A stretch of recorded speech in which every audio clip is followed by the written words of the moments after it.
இப்போ நம்ம டேஸ்டியான ரொம்ப ஈஸியாக செய்கிற சொரக்காய் பாயசம் எப்படி செய்யுதுன்னு பார்க்கலாம் வாங்க. இந்த சொரக்காய் பாயசம் செய்ய தேவையான பொருட்கள்: ஆவின் ஃபுல் க்ரீம் மில்க் தேவையான அளவு, சொரக்காய் ஆஃப், சுகர் ஆஃப், முந்திரி திராட்சை 1 டீஸ்பூன், ஏலக்காய் 3.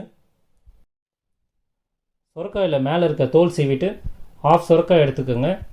சொரக்காவை அது நடுவில் இருக்க விதையெல்லாம் எடுத்துகிட்டு கேரட் சீவுற மாதிரி சீவி எடுத்துக்கோங்க. நாங்கள் 1/2 லிட்டர் மில்கில் இந்த பாயாசம் செய்கிறோம். பாலில் தண்ணி ஆட் பண்ணக்கூடாது. பால் நல்லா லோ ஃப்ளேமில் வச்சு ஒரு 15 to 20 மினிட்ஸ் நல்லா சுண்ட காய்ச்சணும்.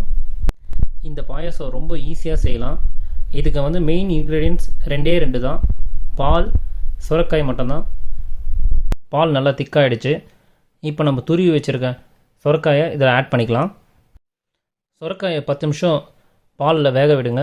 அப்போ தான் அந்த சொரக்காயோட டேஸ்ட்டு ஃபுல்லாக பாலில் இறங்கி பாயாசம் சாப்பிட ரொம்ப நல்லாயிருக்கும். உங்களுக்கு ஸ்வீட்டாக எதனா சாப்பிட்ணுன்னு தோணுச்சுன்னா இதை ஒரு 20 to 25 மினிட்ஸில் செஞ்சிடலாம். ரொம்ப ஈஸியான டிஷ். இப்போ 10 நிமிஷம் ஆகிடுச்சு. சொரக்காவும் நல்லா வெந்துட்டுருக்கோம் மக்களே. இப்போது ஒரு 1/2 கப் சுகர் இதில் ஆட் பண்ணிக்கோங்க.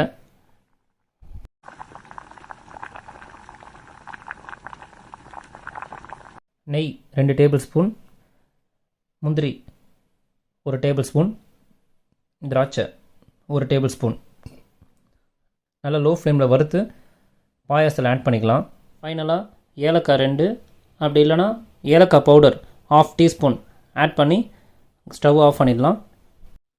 அவ்வளோதான் மக்களே, ரொம்ப ஈஸியான சொரக்காய் பாயாசம் ரெடி. இது எங்களுக்கே ரொம்ப சர்ப்ரைசிங்காக தான் இருக்குது. இது ரொம்ப டேஸ்ட்டாக இருக்குது மக்களே.